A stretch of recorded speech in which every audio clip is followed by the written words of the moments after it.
Okay, so we're still in overall plan, scheme of redemption. We're talking about now we're in the prophets. We ended with Hosea and connecting things in Hosea to the New Testament. We talked about how in Hosea, God tells Hosea to marry a prostitute. And the reason for that is you are going to have this fundamental understanding of what it's like for my relationship with Israel that other people are just not going to understand.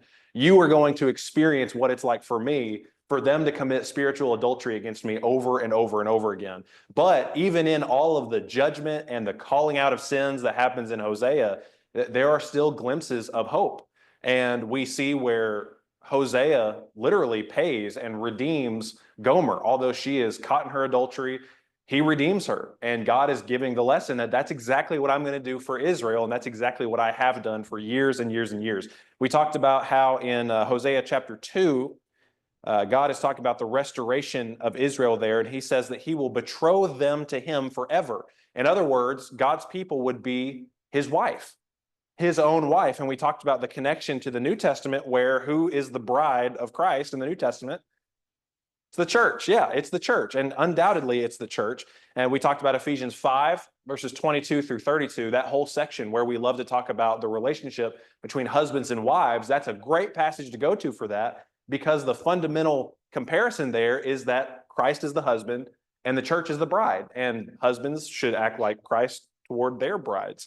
And then we talked about how in Revelation, in chapter 19 and in verse 21, the church is referred to as the bride coming down out of heaven.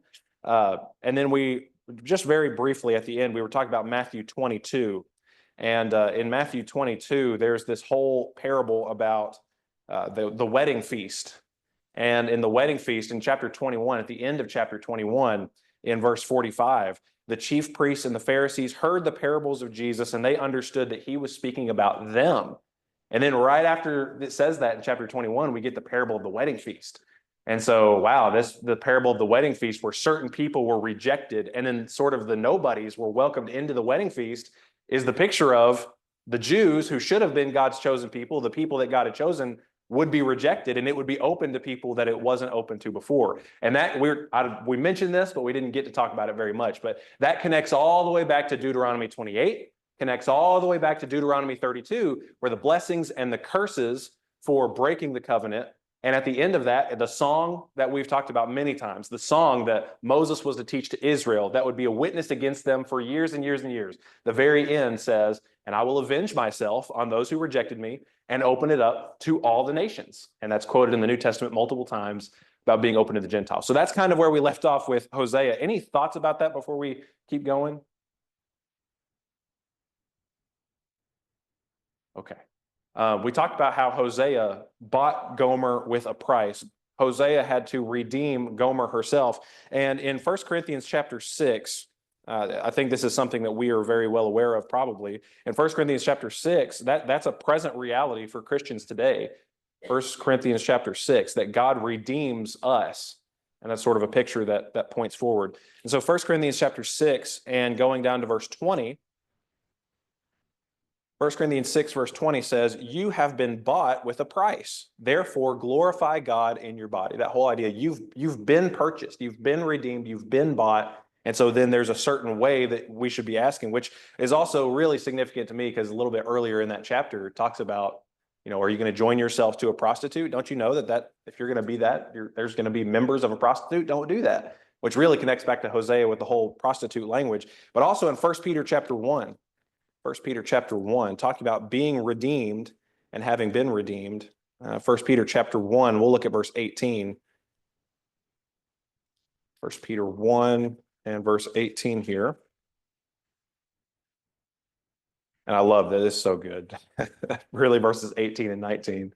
And really, this entire section is amazing in 1 Peter.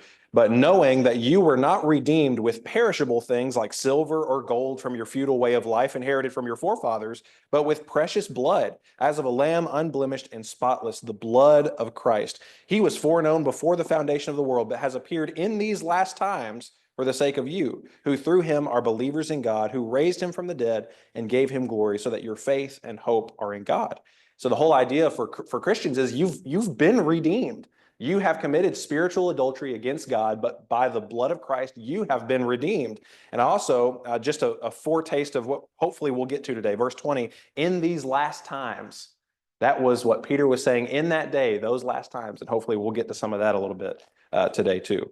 Okay, any other thoughts on being redeemed and how that's a picture of what was to come and is a present reality for us? Okay. All right. Well, over in Hosea, back in Hosea, we're going to notice just a few more things here that point forward. And Hosea chapter 3. Hosea chapter 3.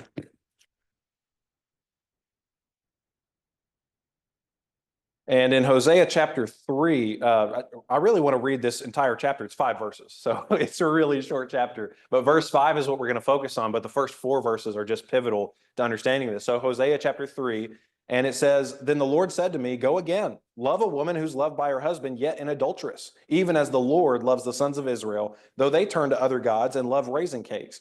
So I bought her for myself. There's that redeeming stuff we were just talking about, for 15 shekels of silver and a omer and a half of barley. Then I said to her, you shall stay with me for many days. You shall not play the harlot, nor shall you have a man. So I will also be toward you. For the sons of Israel will remain for many days without king or prince, without sacrifice or sacred pillar, and without ephod or household idols. Afterward, the sons of Israel will return and seek the Lord their God and David their king. And they will come trembling to the Lord, to his goodness in the last days. David will be the king in the last days. In the time of Hosea, David is dead, right? And so that's just clearly, and I see some nods, so I appreciate that. That's just clearly a foretaste of what's to come. They're talking about Jesus. David will be king. Jesus will reign over them. And it's going to be in the last days. Jesus will reign in the last days. There's that phrase again. We're going to see that, Lord willing, as we keep going here. But David's going to be their king. And one of the things that we have to see is that we are all Gomer and we all need redemption. We all commit spiritual adultery against God over and over and over again, and we need that redemption. And God has already purchased us with his blood, and it's just such an amazing thing there. Any thoughts on this one? Hosea 3:5. Okay. All right. Well, in Hosea chapter 11, one of the most, I think, obscure references to Jesus that can be hard to wrap your mind around, for me anyway. Hosea chapter 11 and verse 1. Hosea chapter 11, verse 1. When Israel was a youth, I loved him, and out of Egypt I called my son. And we know that this is talking about Jesus because in Matthew chapter 2 and verse 15, when the angel tells Joseph and Mary and Jesus go down to Egypt, and they're escaping Herod and doing all this stuff, this is specifically quoted in Matthew chapter 2 and verse 15. And it's sort of a weird one, right? I know that I've had conversations with people. If we're just reading Hosea, there's no way that we're going to connect that to Jesus in the future. At least me, I don't know, if maybe there's someone in the room who you read that, you're like, oh yeah, that's definitely got to be about Jesus. But that's not me. And so I'm really thankful for the ones that are specifically quoted in the New Testament. That helps me out a lot. But what's also interesting is just because this is quoted in reference to Jesus, that doesn't necessarily mean that this was a prophetic utterance about Jesus, meaning this was a specific prophecy to be fulfilled by Jesus. Because we see in the book of Matthew where Matthew uses Israel as a type of Jesus to come and how Jesus fulfilled what the nation of Israel never could. And so just a couple of things on that. Matthew intentionally orders his gospel in that way. So think about this. Herod is a lot like Pharaoh, who was killing baby Israelites, killing babies, and there's one baby specifically, one baby boy who's spared, and he's really special. He's a deliverer, he's a redeemer, he's a savior. Okay, I see some smiles, appreciate that. Here's another one. They pass through the waters. So Jesus is baptized in the Jordan, and then you have the nation of Israel in the Exodus. They're going through the waters. Okay, interesting stuff. And then you have, let's see, what else is there? They're tested in the wilderness. So after Jesus is baptized, how many days in the wilderness does he spend? 40, yeah, 40 days and nights. How long did the Israelites spend in the wilderness? 40 years. Yeah, okay, there's another one. Let's see. The giving of the law on a mountain. This is what I had never heard of before, but Mount Sinai, God gives the law to them on Mount Sinai. And then in Jesus, you have a sermon on the mount, giving a law on, although we could argue about law there. Giving a law on the mountain, sending 12 into the land with authority. Moses sends 12 people into the promised land to scope it out. Jesus sends out his 12 apostles with authority over all kinds. And there's all kinds of things. And that's how Matthew structures it. And so that doesn't mean that Hosea is specifically, this is a specific prophecy foretelling of Jesus, but it's possible that Matthew is just saying, just like Israel was called out of Egypt, so was Christ. And he fulfills things that the nation of Israel could. Isn't that cool? I mean, is anybody, that's really cool. I love stuff like that. I really appreciate it. Okay, any thoughts on that one before we keep going? Okay, Hosea 13 and verse 14. Hosea 13, verse 14. And then I've really got to move fast because I'm spending too much time on this. Hosea 13, 14. Hosea 13, verse 14 says, "Shall I ransom them from the power of Sheol? Shall I redeem them from death? O death, where are your thorns? O Sheol, where is your sting? Compassion will be hidden from my sight." And I know we're just kind of reading just that one verse, but in this entire chapter of chapter 13, there's a whole lot of judgment that's being talked about here. So if you look at verse 8, "I will encounter them like a bear robbed of her cubs, and I will tear open their chests." I mean, that is vivid judgment language. Let's see, verse 9, "It is your destruction, O Israel, that you are against me, against your help."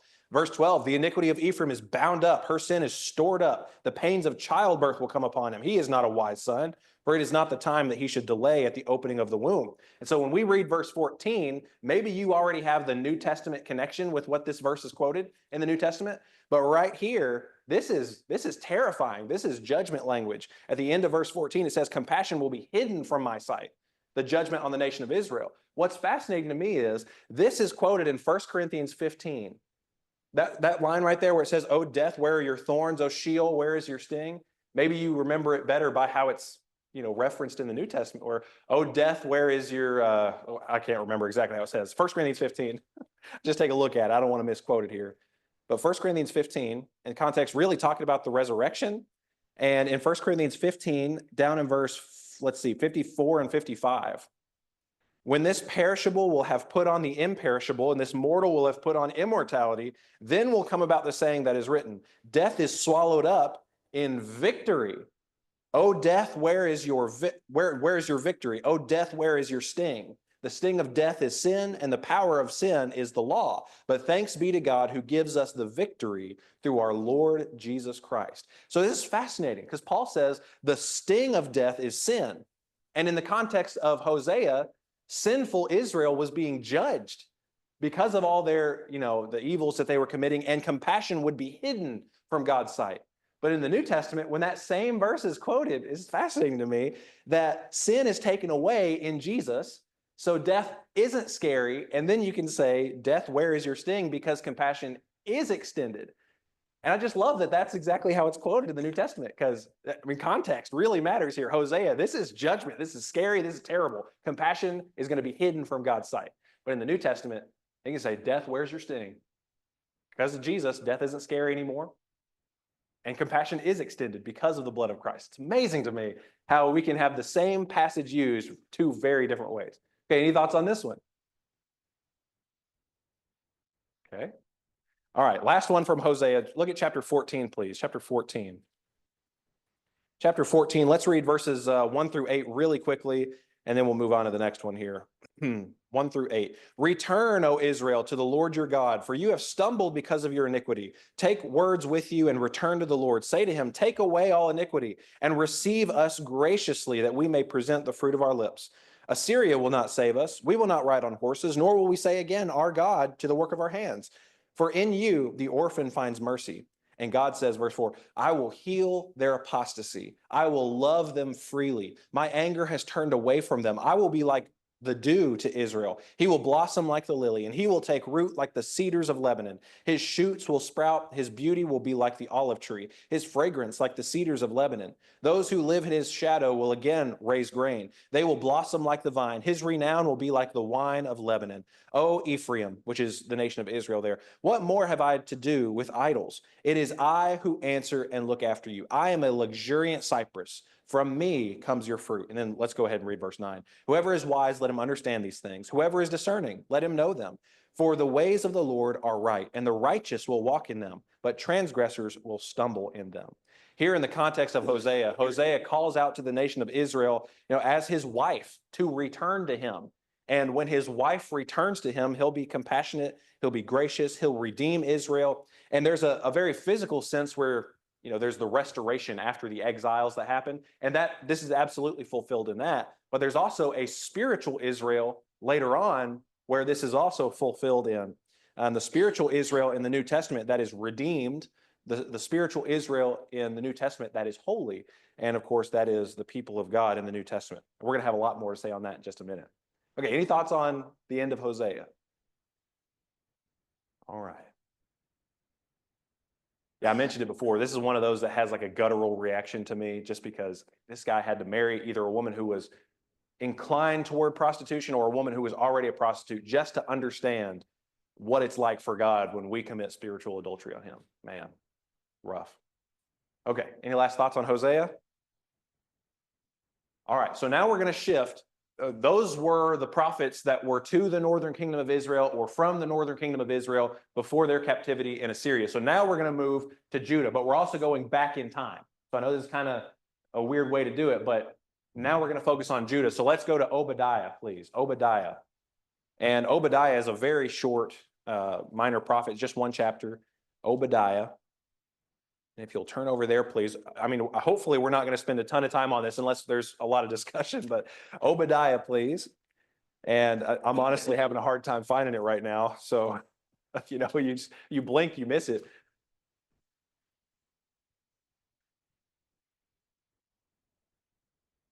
Aha, there we go. All right, so Obadiah. This entire book here is judgment against the Edomites for either aiding or ignoring Judah's enemies when they came in to destroy them, came in to fight against them. And the Edomites were hoping to plunder the spoils. They had become prideful because of their position in the crags and the mountains. They lived amongst mountains and in the crags of the rocks, which was a really defensible military position. And yet because of that, a lot of people didn't fight against them. They didn't even try it. So they're like, oh, look at us. No one's coming up against us, when people just wouldn't try it. So it's not that you're so great. They know that's a terrible military advantage you have, so they're not trying to fight against you. So they got really prideful about that. And actually, in Amos chapter 9, let's look at that really quick. I'm sorry, I just had you turn to Obadiah, so maybe hold your hand there. Amos chapter 9, we talked about Amos a couple weeks ago, I believe. And Amos chapter 9, and look at verses 11 and 12. There's this really fascinating thing that I think is really important. Amos chapter 9, verses 11 and 12. In that day, I will raise up the fallen booth of David. We talked about how this is talking about Jesus, and wall up its breaches. I will also raise up its ruins and rebuild it as in the days of old, that they may possess the remnant of Edom and all the nations who are called by my name, declares the Lord who does this. So what's fascinating is it seems like there is a remnant of Edom, and then it says all the nations who are called by my name. So it almost seems like there's a faithful remnant even from the Edomites, which is going to be important too as we talk about how this connects to the New Testament in just a second. But here in Obadiah, there's judgment coming upon them because they had not helped Jerusalem, they had not helped Judah, but also this connects all the way back to Genesis 25. Do you remember in Genesis 25 when Esau was rejected and Jacob was chosen? At that time, we talked about Malachi chapter 1, how God would judge Edom and redeem Jacob. So God's judgment on Edom would also be deliverance for Israel. And that's going to be an important thing for us to notice too. While there is intense judgment on a people, it's at the same time deliverance and salvation for another group of people. And we see that over and over again in the prophets. And if you look at verse 18 of Obadiah, verse 18, the house of Jacob will be a fire, the house of Joseph a flame, but the house of Esau will be as stubble, and they will set them on fire and consume them so that there will be no survivor of the house of Esau, for the Lord has spoken. Well, what we see is the house of Esau absolutely is destroyed, and we see a lot of judgment comes upon them for that. But from what we saw in Amos chapter 9, it seems like there is a remnant of people who lived there, who were Edomites, who are spared. And we're going to have to point to that in the New Testament here in just a second too, but they weren't known as Edomites anymore, which was actually to their advantage. If you actually look at Mark chapter 3, So the people who did survive this, the nation did not, but the people who did survive this, they no longer were called Edomites, but they became known as Idumeans, Idumeans. I don't know how to say it right, but Idumeans, whatever. And look at Mark chapter 3, because it's fascinating to me. Mark chapter 3, verses 8 and 9. Mark 3, verses 8 and 9. From Jerusalem and from Idumea, or Idumea, however you say it, and beyond the Jordan, in the vicinity of Tyre and Sidon, a great number of people heard of all that he was doing and came to him. And he told his disciples that a boat should stand ready for him because of the crowd, so that they would not crowd him. So here are people who, they really are the descendants of Esau, but they're no longer the Edomites. The house of Esau no longer exists, but people who were of that nation, even though they weren't of that nation anymore, they came to listen to Jesus. And so that follows right in line with what we saw in Amos chapter 9, where it said they would possess the remnant of Esau and all of the nations who were called by the Lord. So it doesn't matter, even in the Old Testament here, where this nation, the house of Esau, is taken out, but there's deliverance on Mount Zion. So back in Obadiah and in verse 17, on Mount Zion, there will be those who escape, and it will be holy. The house of Jacob will possess their possessions. Verse 21 says, the deliverers will ascend Mount Zion to judge the mountain of Esau, and the kingdom will be the Lord's. Talking about Mount Zion there. Mount Zion is such an important picture. And as we just looked at Mark chapter 3, there were people who were descended from this family line who went to see Jesus. In the New Testament, Mount Zion isn't a physical mountain. Mount Zion is something different. And so let's look at what Mount Zion is. Look at Hebrews chapter 12, please. Hebrews chapter 12. This is probably one of my favorite passages in the New Testament, by the way, but Hebrews chapter 12.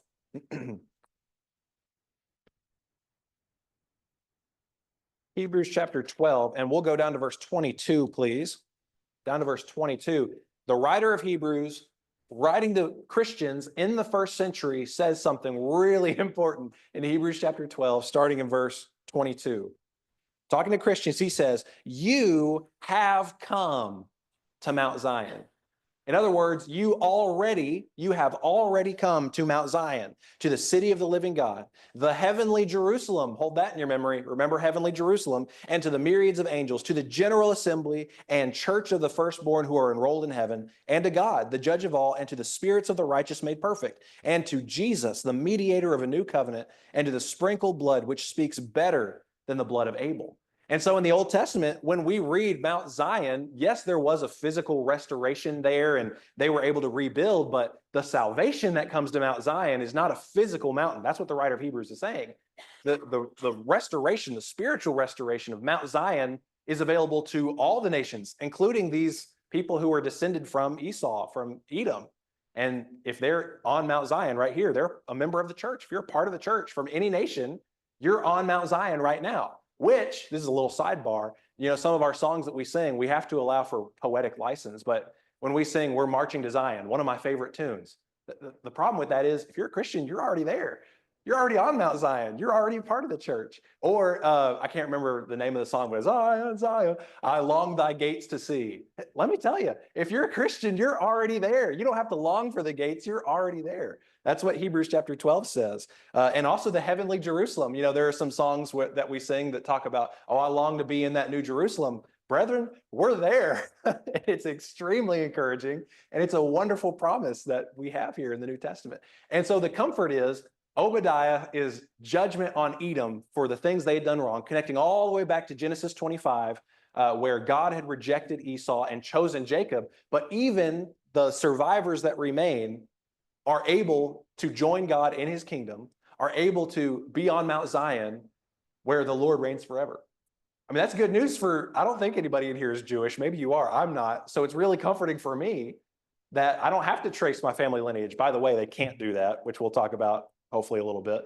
But it's open to anybody. It's for anyone. Okay, any thoughts on Obadiah? Cool stuff. That's like 19, 20 verses or something like that. Okay. All right. Any thoughts? Anything at all? Yes, sir.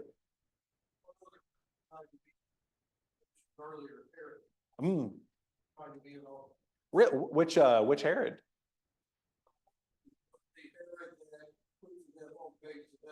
Wow, I didn't know that at all. Wow. So Herod, I guess all the Herods were Idumeans. Wow, there we go. Thank you for that. I didn't know that at all. Any other thoughts, comments? I think there was a lot of ideas that were following or sort of following Jewish law at that time. You know, it wasn't just, Herod wasn't just an oddball. I think there's been a massive version of him.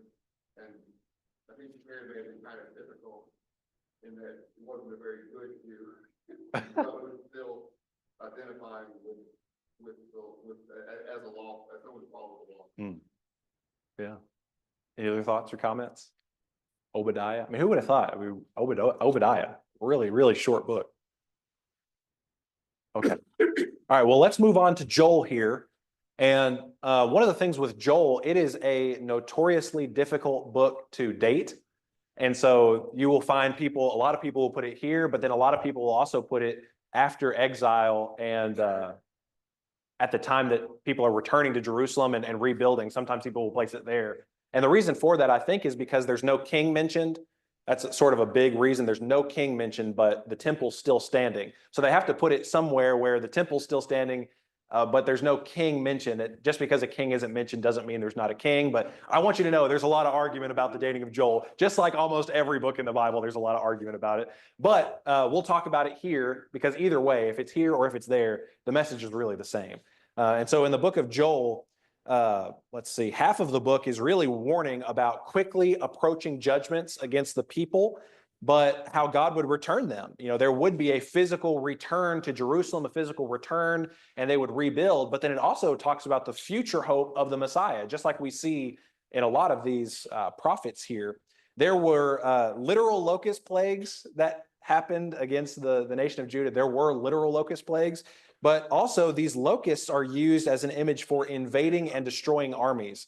So yes, there were literal locust plagues, but also there were armies that were going to come against them and destroy them, which is what happened when Judah was destroyed and taken captive. And in the restoration language, the Messiah and future restoration is told, and I hope to really dig into some of that. Any thoughts or questions or anything about the book of Joel before we start talking about connections that it makes? We talked about some of it on Wednesday night, so we got a little primer already. Okay, any thoughts or anything? All right, well, let's talk about some connections to the New Testament here. In Acts chapter 2, I love this one because we don't have to guess. Acts chapter 2, and we talked about this Wednesday night, verse 16. Acts chapter 2 and verse 16. Peter quotes from Joel 2, verses 28 through 32. And if you want to hold I probably should have said this first. If you want to hold your place in Joel, we're going to go back there in just a minute. Sorry, I should have told you that earlier. But in Acts chapter 2, Peter says in verse 16, this is what was spoken of through the prophet Joel. So everything that was going on, that was happening right there, Peter says, this, what you're seeing happening, is what was spoken of through the prophet Joel. So when we start talking about what that means, we don't have to guess when it was fulfilled, when these things were happening, because Peter says, this, what you're seeing, is what was spoken of through the prophet Joel. So now I'd like to go to Joel. We're going to read what he quotes there, but go back to Joel to read it there. And Joel chapter 2, and down in verse 28. Joel 2, down in verse 28. And we're going to read a couple verses here. Let's see, Joel 2:28, and he says, it will come about after this that I will pour out my spirit on all mankind, and your sons and daughters will prophesy. Your old men will dream dreams, your young men will see visions. Even on the male and female servants, I will pour out my spirit in those days. I will display wonders in the sky and on the earth, blood, fire, and columns of smoke. The sun will be turned into darkness and the moon into blood before the great and awesome day of the Lord comes. And it will come about that whoever calls on the name of the Lord will be delivered. For on Mount Zion and in Jerusalem there will be those who escape, as the Lord has said, even among the survivors whom the Lord calls. And so here in Joel, we see this, we have to talk about what this would have meant for them, because obviously it's forward-looking, but there was judgment coming upon them, but there would be those who would escape. So this was an escapable physical judgment that was happening against them. We see that in verse 32. There would be survivors. They would be able to escape. The Lord would call them, and there would be a certain level of deliverance, even in the judgment coming upon them. But as we get to Acts chapter 2, and we talk about what's happening in Acts chapter 2, just to take another look over there, there's a couple words that look a little different and some things that are left out in Acts 2 that might help us in understanding some of what's going on here. In Acts chapter 2, Peter, again, remember, verse 16, it's sort of a milestone or a mile marker for us. Like this is when this happened. He says, this is what was spoken of through the prophet Joel. It shall be in the last days, God said. Okay, that's really fascinating to me because Peter says, this, what you're seeing happening, is what was spoken of through the prophet Joel. And then he says, in the last days. And so if it's the last days and what is happening right there is fulfilling what was happening in Joel, then Peter must be talking in the last days. We'll talk about more about what that means maybe. But he says, I will pour forth of my spirit on all mankind. Your sons, your daughters shall prophesy. Your young men will see visions. Your old men will dream dreams. Even on my bond slaves, both men and women, I will in those days pour forth of my spirit. They shall prophesy. I will grant wonders in the sky above and signs in the earth below, blood and fire, vapor of smoke. The sun will turn into darkness and the moon into blood before the great and glorious day of the Lord shall come. And it shall be that everyone who calls on the name of the Lord will be saved. And so, again, we just talked about last days, but Joel had been talking about there would be a great blessing followed by a great destruction. It's fascinating. Great blessing and then a great destruction. And so in the New Testament, where he is quoting this, it seems like there's going to be a great blessing and there's going to be a great destruction. And so what would be the destruction? We got to talk about this. Look at Matthew 23 really quickly. Matthew 23. And in Matthew 23, we're going to look down at verse 34 together. And I've got a chart up here I'm going to flip on in just a second, and hopefully it'll make things a little easier. Matthew 23, and look down at verses 34 through 38. This is Jesus speaking. He says, therefore, behold, I am sending you prophets and wise men and scribes. Some of them you will kill and crucify, and some of them you will scourge in your synagogues, persecute from city to city, so that upon you, talking to the crowd there, upon you may fall the guilt of all the righteous blood shed on earth, from the blood of righteous Abel to the blood of Zechariah, the son of Berechiah, whom you murdered between the temple and the altar. Truly I say to you, all these things will come upon this generation. Jerusalem, Jerusalem, who kills the prophets and stones those who are sent to her. How often I wanted to gather your children together the way a hen gathers her chicks under her wings, and you were unwilling. Behold, your house is being left to you desolate. For I say to you, from now on you will not see me until you say, blessed is he who comes in the name of the Lord. So we know just from what Jesus is talking about there that there would be a punishment on the Jewish people there. Because he says on that generation, there would be a punishment on them there. And I believe that what we're talking about in Acts chapter 2 is the end of the Jewish system here. And one of the reasons why I say that, let me put this chart up here. Let's see. This is kind of hard to see. I hope that you can see this well enough. Some of the things that are quoted from Joel in the New Testament, I just want us to notice some of these here in just a minute. But in Joel 2, verse 32, there would be those who escape. There would be those who escape. And we'll talk about that more in just a second too. One physical Jerusalem. In the New Testament, there's a heavenly Jerusalem that we talked about in Hebrews chapter 12. There's a heavenly Jerusalem, the church. But it's even greater than the deliverance from a physical destruction here, because verse 21, it's salvation from sins to anyone at all. So now I just want to notice these things that are connected. From Joel chapter 1, verse 6, talk about the locusts. Let's see, if you want to have one hand in the New Testament, one hand in Joel, let's take a look at these. I think it's worth our time. Let's see, Joel, and look at Joel chapter 1, verse 6. In describing these locusts that in verse 6 are specifically called a nation. It's not just the literal locusts, but who the locusts represent. So verse 6, a nation has invaded my land, mighty and without number. Its teeth are the teeth of a lion, and it has the fangs of a lioness. So are we literally talking about locusts that are a nation that have these features of lion's teeth? I don't think so. But if you look at Revelation 9, and look at verse 8, we'll see a very similar description here. Revelation chapter 9 and verse 8. And I'm sorry if I'm going a little fast. I know we're short on time. Revelation 9 and verse 8. Also, I'm happy to make one of these for anybody who wants one or anything. Revelation 9 verse 8, talking about locusts here. They had hair like the hair of women, and their teeth were like the teeth of lions. Okay, that's fascinating. Definitely hold your place there. But back in Joel chapter 2 and verse 4, still describing these locusts, 2 verse 4, Their appearance is like the appearance of horses and like war horses so they can run. Go ahead and read verse 5 because we're going to look at that one too. With a noise as of chariots, they leap on tops of the mountains, like the crackling of a flame of fire, consuming like stubble, like a mighty people arranged for battle. Okay, so now look at Revelation 9, verse 7. Revelation 9, verse 7.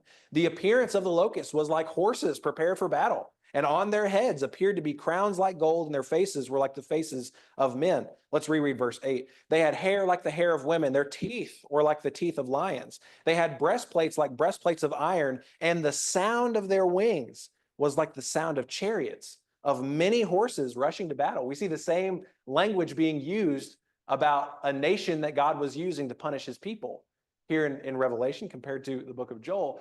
But now look at chapter 2, verse 11 in Joel. Chapter 2, verse 11, please.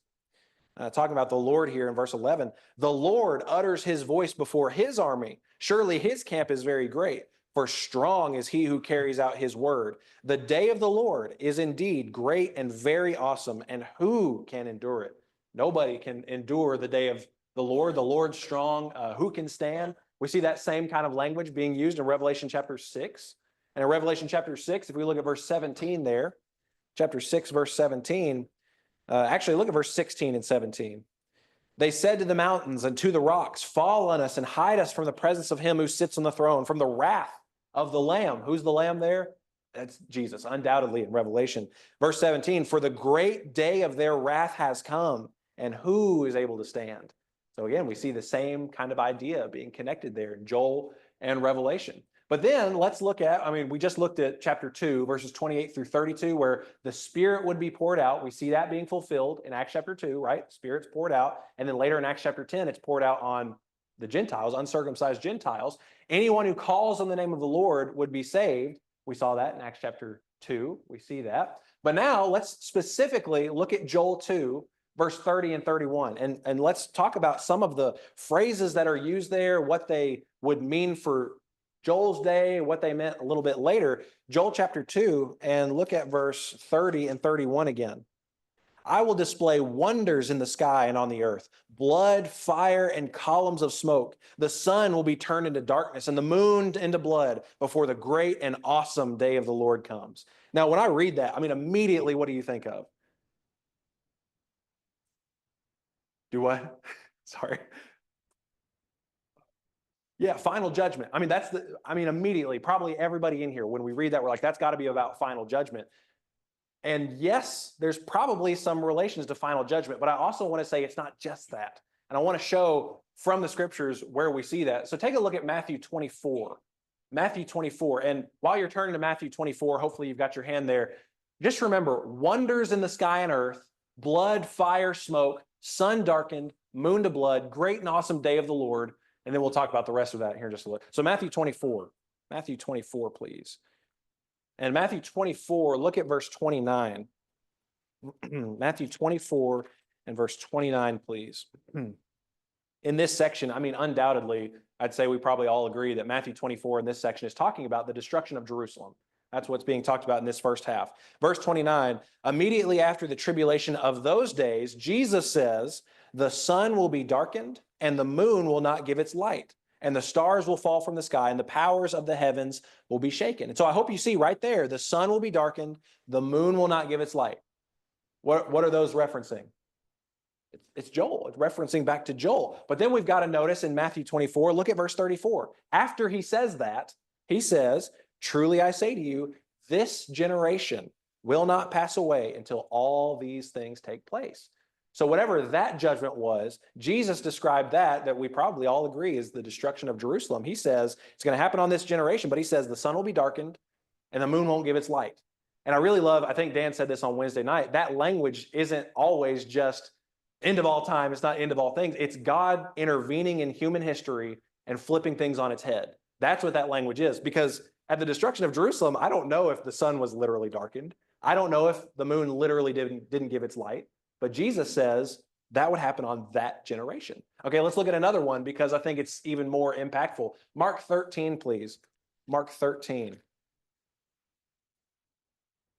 And in Mark 13, we'll look at verse 24, please.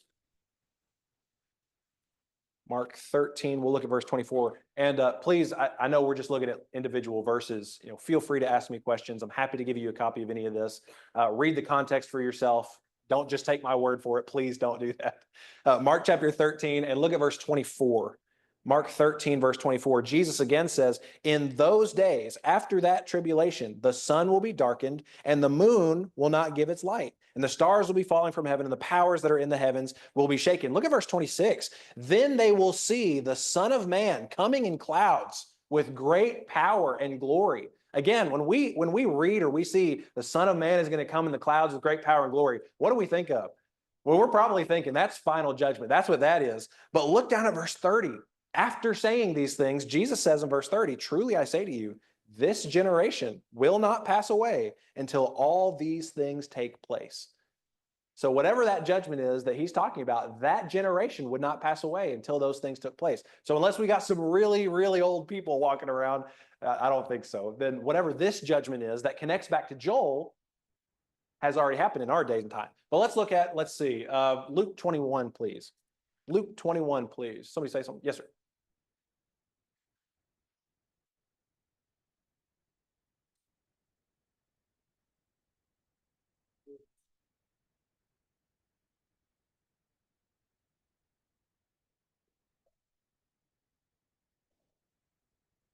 That's a great question. And yeah, we'll have to talk about that as we get to that.